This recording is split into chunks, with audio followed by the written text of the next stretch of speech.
zakazga qarab ko'p chiqarsa bir kunda 1 tonna chiqarsa bo'ladi. Xuddi shunday gel mahsulotlarni uy sharoitida oz mablag' sarf qilib turib chiqarishni xohlaysizmi? Unda bu video aynan siz uchun.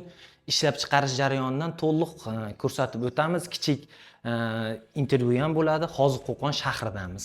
Assalomu alaykum. Assalomu alaykum. Va alaykum assalom. Xush kelibsizlar. Rahmat. Hozir mana Qo'qon shahridamiz. Aytganimizdek, bu akamiz bizdan shu 1 yil oldin stanovlar sotib olib, bizneslarni mana yo'lga qo'yib oldi. Xo'p, hozir bu stanovdan boshlanyapti mahsulot ishlab chiqarish. Stanovdan boshlayapmiz. Shuni ham bir ishlatib ko'rsatsak bo'ladi hozir. Albatta.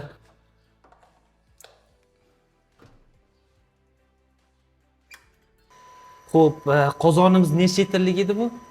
300 litrlik. 300 litrlik qozon olganingizda 220 ga ishlaydi. 220 ga ishlaydi. Hammasi qo'yilgan, baland past qilish uchun. Legirovkalari bor, hammasi bor.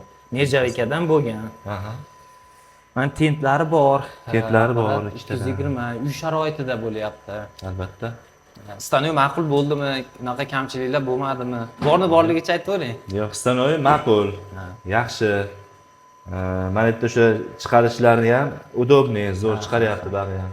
Bunga o'zingizdan bunday moslab kichikroq qilib qo'ysangiz bo'ladi, quyishga qulay qilib. Ha, siz bunga olyapsiz ekan, Ha, bunga olyapman-da. Tindirish uchun bunga quyib olyapman. Keyin ikkinchi zasmani tayyorlayapman-da. Ikkinchi qozonni tayyorlayapman bunga.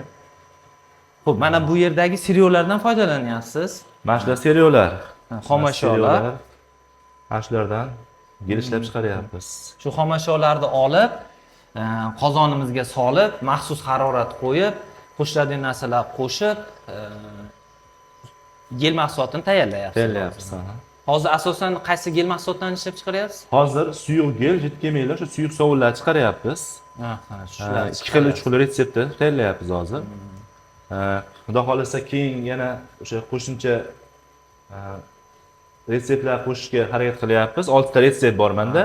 Qolganini ham qo'shamiz xudo xolasa, talabga qarab, taklifga qarab qolganlarini ishlab chiqaramiz xudo xolasa. Tushunarli. Xo'p, bundan mana tayyor bo'ldi. Xo'p, keyin bunga olyapsiz, vaqtdan yutish uchun. Bunga tayyorlab, birinchi qozonni bunga quyib qo'yapman-da. Bu o'zi tinadi-da, tinib turguncha. Ma'lum bir vaqt. Ha, ma'lum bir vaqtda. Keyin ikkinchi qozonni tayyorlashni boshlayman. Vaqtdan yutaman. Misol uchun mana boshida siz suyuq gelni bunda tayyorladingiz. Suyuq gel tayyorlab turib, vaqtdan yutish uchun bunga olib tindirgan qo'ydingiz. Bunga olib qo'yaman quyib. Bunda keyin qozonni jidkemiylar tayyorlayverasiz. Suyuq gel tayyorlab bunga olsam, ikkinchi qozonda jidkemiyni tayyorlasam, buni tayyorlashni boshlayveraman ikkinchi qozonda. Vaqtdan ham shunda yutasiz. Vaqtdan ham yutyapmiz.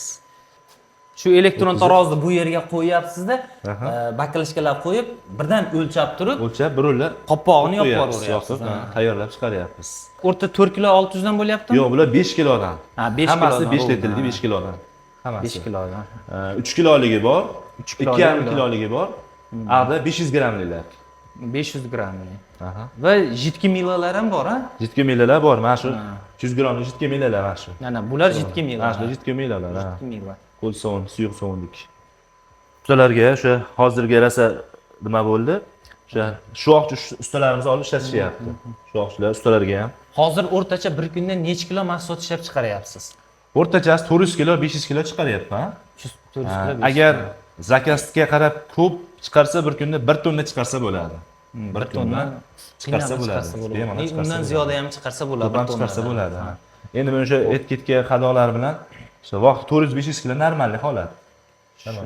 Mana chiqargan mahsulotlaringiz ma'qul bo'lyapti o'ziga, sotib olgan uskuningiz ma'qul bo'lyapti.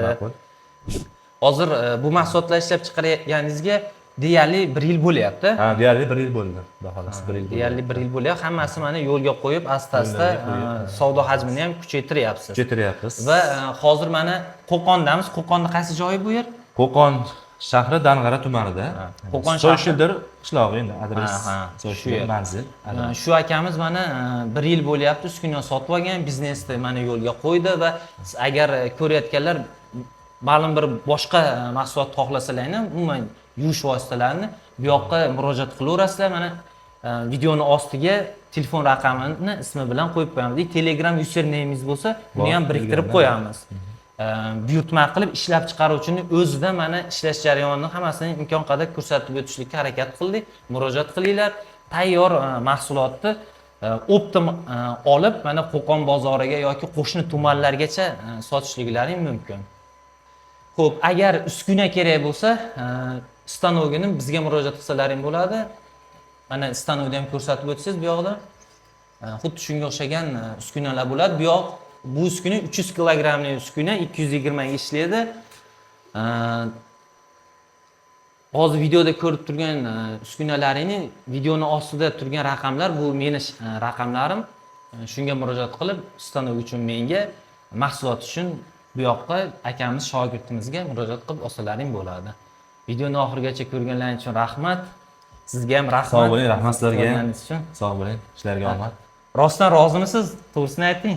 Yo'q, yaxshi, menga ma'qul, rozimiz, ma'qul. O'zimizga yoqib iste'mol qilganmiz buni mana. Apparatni o'zimiz olganmiz. Xudo xolasa yaxshi natija ko'rish, xudo xolasa. Iloyim omadingiz bersin. Mayli, sog' bo'ling. Rahmat, sog' bo'linglar.